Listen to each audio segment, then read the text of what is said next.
आयोजित आज की सभा में उपस्थित भारतीय जनता पार्टी के महाराजगंज क्षेत्र से लोकप्रिय सांसद माननीय श्री जनार्दन सिंह सिकरीवाल जी,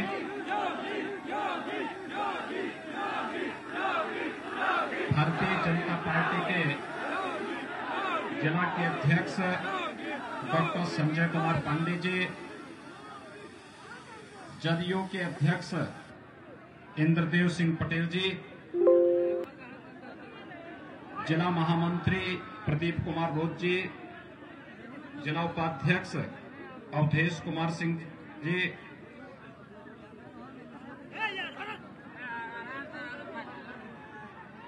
लोकसभा के माननीय सांसद श्री जगदम्बिका पाल जी, मनीष कुमार सिंह जी, राजीव रंजन पांडे जी, आमोद प्रियदर्शी जी, संदेश महतो जी, माननीय विधायक वाराणसी श्री अवधेश नारायण सिंह जी, श्रीमती लीलावती देवी जी, भारतीय जनता पार्टी के मंडल अध्यक्षगण श्री जितेंद्र सिंह जी, विनय गिरी जी, प्रमोद कुमार तिवारी जी, रंजीत प्रसाद जी, सोनू कुमार सिंह जी, वैद्यनाथ महतो जी, शेषनाथ प्रसाद जी, शिव जे ठाकुर जी, अखिलेश पांडे जी और भारतीय जनता पार्टी के लोकप्रिय प्रत्याशी श्री देवेश कांत सिंह जी और इस गौरिया कोठी विधानसभा क्षेत्र से जुड़े हुए भारतीय जनता पार्टी के सभी उपस्थित भाइयों बहनों, आप सबने शारदीय नवरात्रि के कार्यक्रम और विजयादशमी का कार्यक्रम अभी संपन्न किया है। आपको मैं दीपावली और छठ की अग्रिम शुभकामनाएं दे रहा हूं और आप सबसे अपील करने के लिए आपके बीच हम उपस्थित हैं।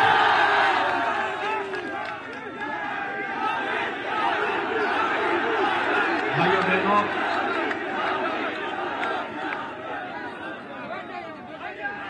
सीवान, गोपालगंज, चंपारण, ये सब गोरखपुर से लगा हुआ क्षेत्र है।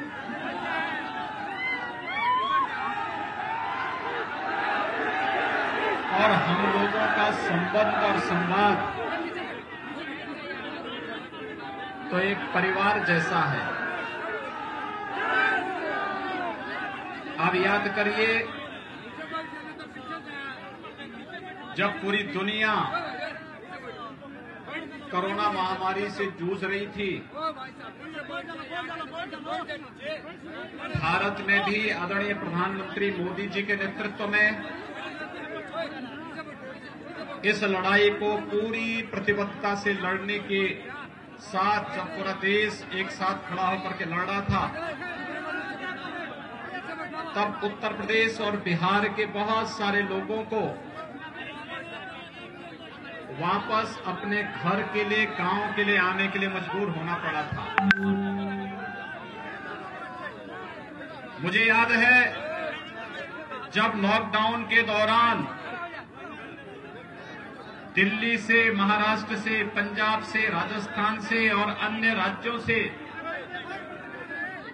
बिहार, बंगाल, झारखंड के नागरिक आजीविका छूटने के बाद वापस अपने गांव के लिए आ रहे थे। भले किसी राज्य ने उन्हें सम्मान दिया हो न दिया हो, लेकिन उत्तर प्रदेश में जब लोग आ रहे थे तो मैंने एक ही घोषणा की थी। मैंने कहा भी देखो, बिहार के लोग हमारे अपने लोग हैं।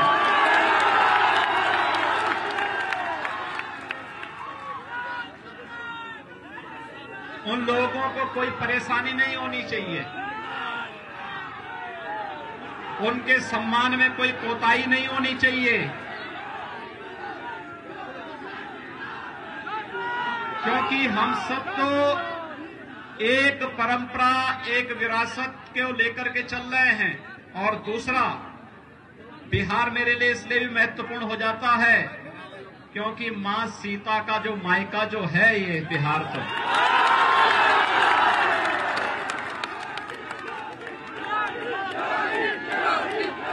भाइयों बहनों, वह समय हमारे लिए कष्टकारी था, लेकिन साथ साथ देश और दुनिया को पहचानने का एक अवसर भी था कि संकट के समय कैसे चुनौतियों से जूझना पड़ता है और संकट के समय कौन हमारे साथ खड़ा हो सकता है। और भाइयों बहनों, प्रधानमंत्री मोदी जी के नेतृत्व में कोरोना के खिलाफ जो लड़ाई भारत ने लड़ी है, आप सब ने लड़ी है, मैं इसके लिए आप सबका अभिनंदन करता हूं, आप सबका स्वागत करता हूं। और मेरी आप सबसे अपील होगी, बीमारी काफी कम हुई है, नियंत्रित हुई है काफी हद तक, लेकिन इस बीमारी का संक्रमण तेजी के साथ बढ़ता है।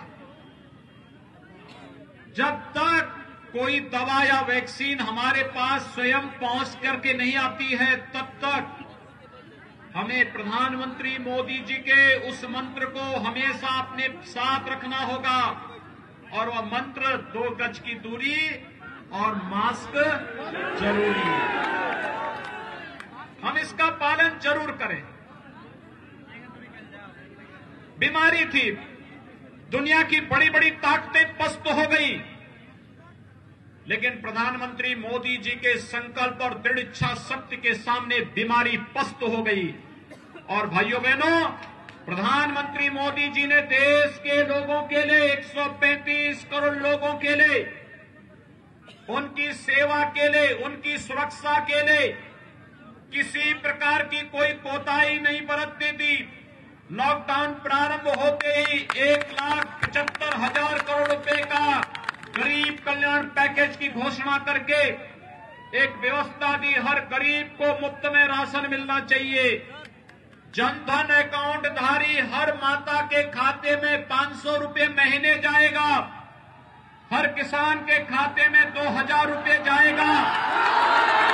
वृद्धजनों, महिलाओं और दिव्यांग जनों को अग्रिम पेंशन मिलेगी। और भाइयों बहनों, ये कार्य आगे बढ़ाने के साथ साथ गरीब कल्याण रोजगार अभियान का शुभारंभ भी प्रधानमंत्री जी ने आपके बिहार से ही प्रारंभ करके लोगों को रोजगार देने एक बड़े अभियान को आगे बढ़ाने का कार्य प्रारंभ किया है। और मैं आप सबसे अपील करूंगा, मोदी जी पे विश्वास करिए। मोदी जी के नेतृत्व में भारत दुनिया की महाताकत बनेगा और दुनिया के अंदर मानवता के कल्याण का मार्ग भी प्रशस्त करेगा। याद करिए, आज से 15 वर्ष पहले इसी सीवान के अंदर क्या कुछ घटित होता था।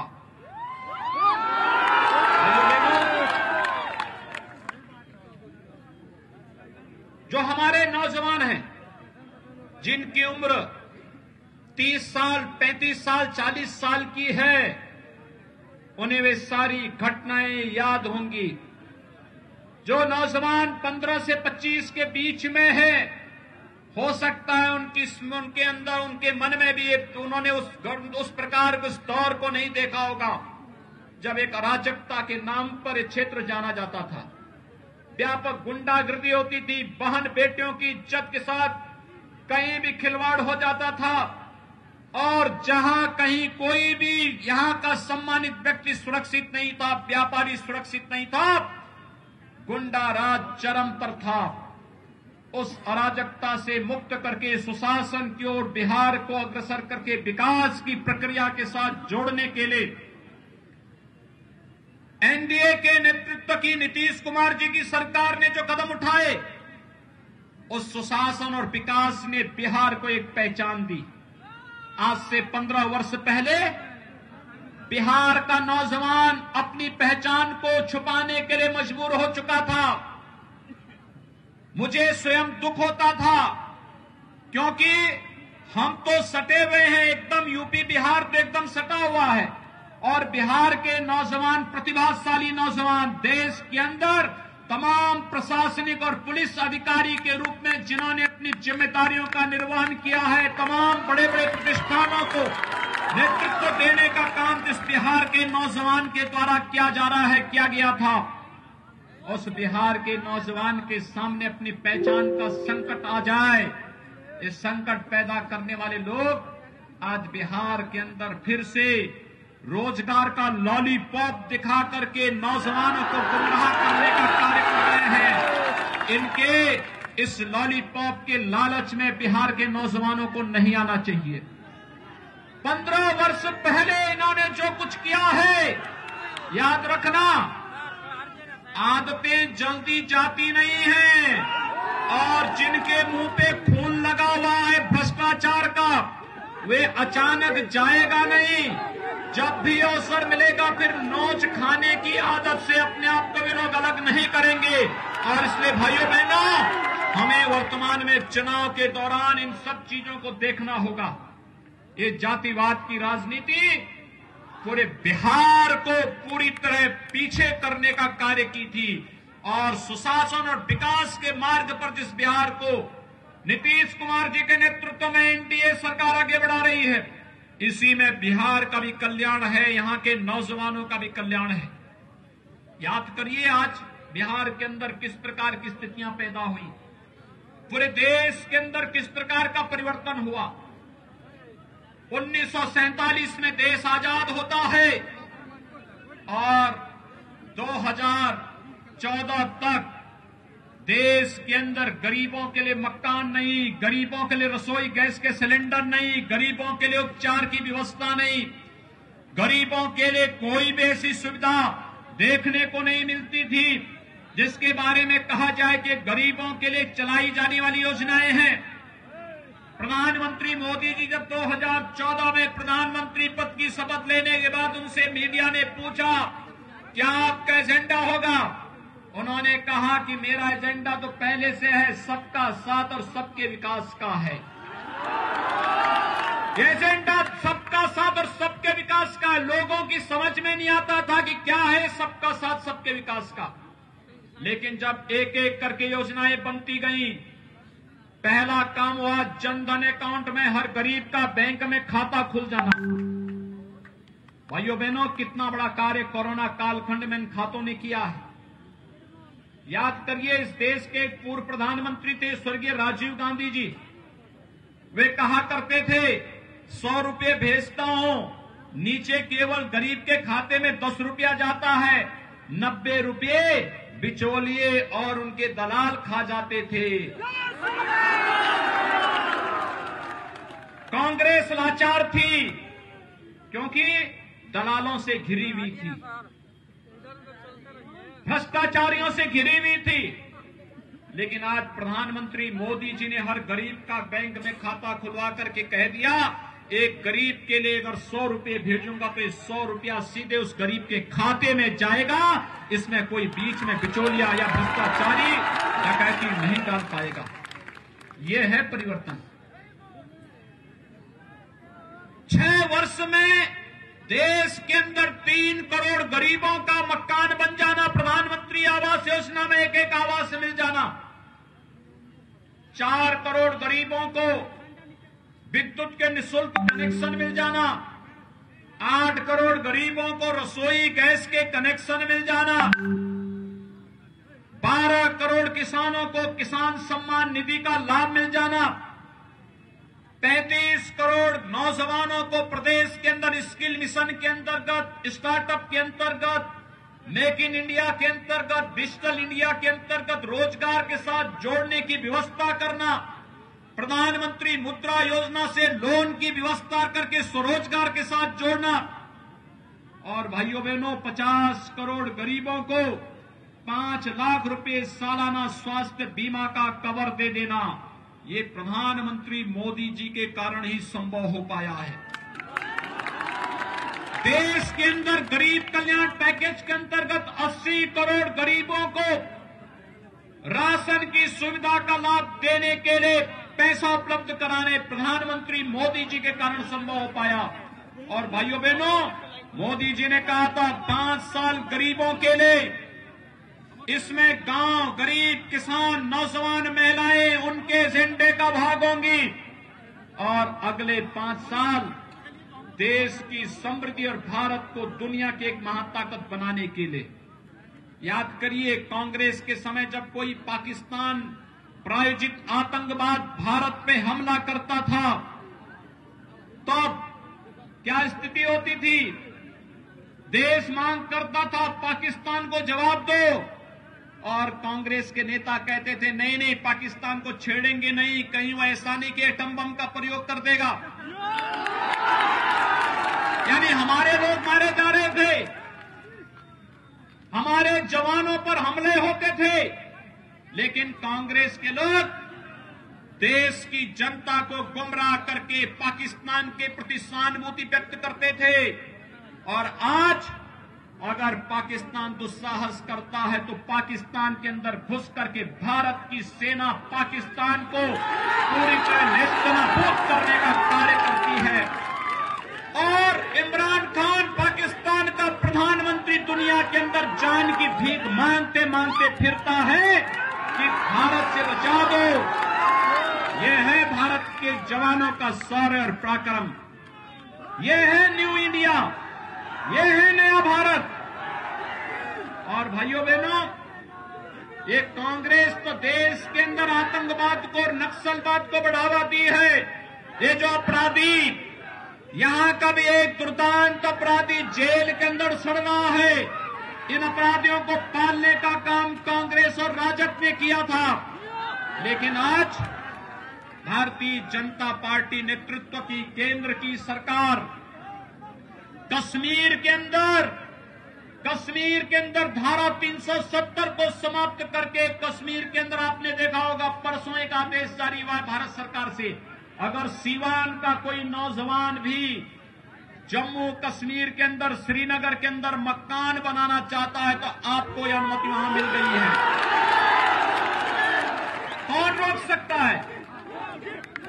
भारतीय जनता पार्टी ने तो डॉक्टर श्यामा प्रसाद मुखर्जी के नेतृत्व में नारा दिया था, एक देश में दो प्रधान, दो निशान और दो विधान नहीं चलेंगे, नहीं चलेंगे।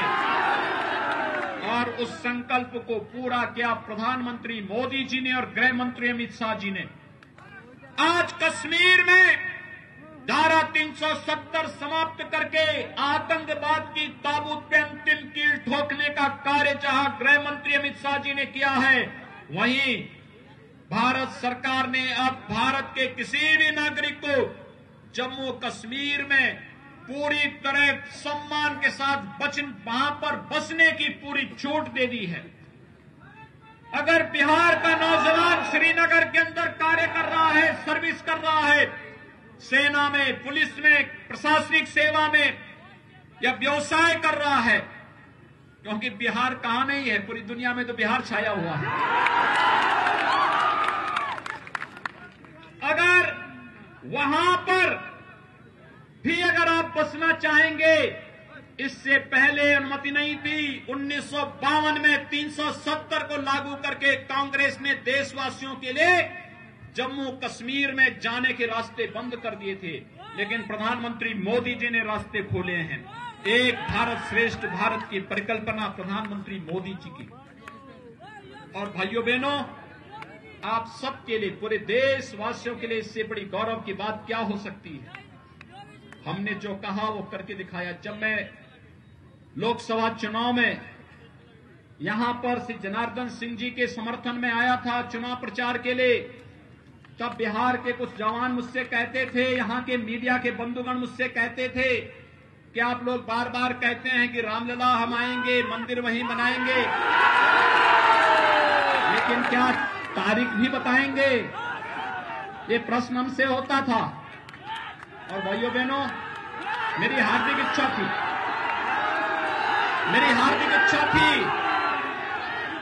अयोध्या में भगवान राम के भव्य मंदिर के शिलान्यास में बिहार के हर गांव का प्रतिनिधित्व हो, यह मेरी हार्दिक इच्छा थी।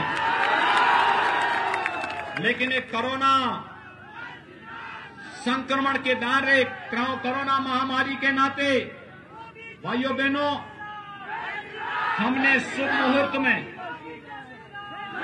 संजोग, आप देखिए कितना अच्छा संजोग बैठता है।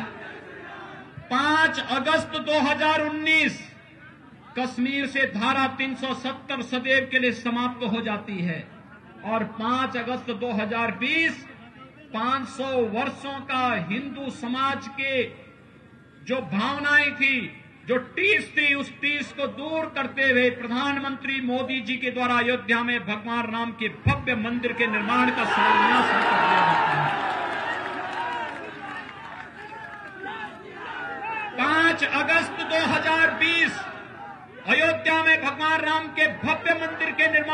मार्ग प्रशस्त होता है। ये चीजें बताती हैं कि भारतीय जनता पार्टी जो कहती है वो करके दिखा देती है, और हम लोगों ने करके दिखाया। अगर यहां पर एनडीए की सरकार नहीं होती, नीतीश कुमार जी मुख्यमंत्री नहीं होते, तो यहां का माफिया जेल के अंदर सड़ना नहीं होता। वो भी सत्ता के गलियारों में रह करके बिहार के अंदर मुंह पर खसोट के एक नई यहां की पीढ़ी को खराब कर रहा होता। और भाइयों बहनों, हमने तो उत्तर प्रदेश में इन माफियाओं के छाती पर ही बुलडोजर चलाना शुरू कर दिया। ये गुंडे और अपराधियों के लिए कोई जगह नहीं। इन्होंने गरीबों को लूटा है, व्यापारियों को लूटा है, व्यापक अराजकता फैलाई है, विकास के कार्यों को इन्होंने लूट करके विकास से वंचित किया है। और इसलिए कानून के दायरे में रह करके जितनी सख्त कार्रवाई इनके खिलाफ की जा सकती है, उतनी सख्त कार्रवाई इनके खिलाफ की जानी चाहिए, और ये कार्रवाई हम लोग कर रहे हैं। और मैं फिर आपसे कहने के लिए आया हूं कि भाइयों बहनों, विकास, बिहार का विकास और बिहार का उत्थान नीतीश कुमार जी के नेतृत्व में एनडीए सरकार ही करेगी। और इससे भारतीय जनता पार्टी ने श्री देवेश कांत सिंह जी को अपने प्रत्याशी के रूप में आपके बीच में यहां पर उतारा है। भाइयों बहनों, मैं आप सबसे अपील करने के लिए आया हूं। देवेश कांत जी भारतीय जनता पार्टी के सर्वथा योग्य प्रत्याशी के रूप में आपके बीच में हैं, और आप सबसे मैं अपील करूंगा, ये आयोजन बिहार विधानसभा का चुनाव तब हो रहा है जब हमारे पर्व और त्योहार भी साथ साथ चढ़ते जा रहे हैं। अभी आपने शारदीय नवरात्रि और विजयादशमी के आयोजन को संपन्न किया है, और अभी दीपावली आने वाली है, फिर छठ का पूजन आने वाला है। ये सभी आयोजन एक साथ भव्यता के साथ मनाने हैं। तो अपने पर्व और त्योहार को जितनी भव्यता के साथ आप मनाने की तैयारी कर रहे हैं, भाइयों बहनों, उतनी ही भव्यता के साथ लोकतंत्र के पर्व को भी मनाने की आवश्यकता है। और मनाने के लिए आवश्यक है उस प्रकार के योग्य पात्र प्रत्याशी को ही हम अपना वोट देंगे। ये लोकतंत्र की ताकत आपकी बहुत बड़ी ताकत है। इस ताकत का बेजा इस्तेमाल मत होने दीजिए। ये ब्रह्मास्त्र है, और ब्रह्मास्त्र का उपयोग लोकहित में होता है, देश हित में होता है। हमारे लिए पूरा देश परिवार है। भारतीय जनता पार्टी के लिए पूरा बिहार एक परिवार है, और इसीलिए यहां पर जातिवाद और परिवारवाद और वंशवाद की राजनीति नहीं होती। जिन्होंने वंश को और परिवार को ही पार्टी और देश बना दिया हो, और गरीबों को कुछ देने की बजाय, लोक कल्याण का कार्य करने और विकास के कार्यों को करने की बजाय व्यापक भ्रष्टाचार फैलाया हो। और भाइयों बहनों, मनुष्य की बात तो दूर, मूक पशुओं के भी चारे को जिन्होंने चट कर दिया हो, वे रोजगार की बात क्या आपके पीछे में करेंगे। और इसलिए भाइयों बहनों, आप सबसे मेरी अपील है, श्री देवेश कांत सिंह जी को कमल चुनाव चिन्ह पर भारी बहुमत से विजयी बनाने की अपील आप सबसे मैं आपसे यहां पर करने के लिए आया हूं। सीवान के लोग चूंकि मेरे पड़ोसी प्रदेश के पड़ोसी जनपद से हैं, और इसलिए आप सबसे कहूंगा, जितने भी सीमांत जनपद में भाजपा, जदयू और एनडीए के प्रत्याशी चुनाव लड़ रहे हैं, आज तो हर नौजवान के पास स्मार्टफोन है। अपने स्मार्टफोन का इस्तेमाल करिए और सबको बोलिए, हर एक को बताने की आवश्यकता है कि जहां भी एनडीए के प्रत्याशी हैं, उन्हें उनके चुनाव चिन्ह पर ही वोट देकर के बिहार की अस्मिता बचाने की आवश्यकता है। बिहार के विकास और सुशासन के मॉडल को आगे बढ़ाने की आवश्यकता है। यही अपील करते हुए 3 नवंबर को होने वाले चुनाव में श्री देवेश कांत जी को भारी बहुमत से कमल चुनाव चिन्ह पर जिताने की अपील करते हुए वाणी को देता हूं विराम। जय जय श्री राम।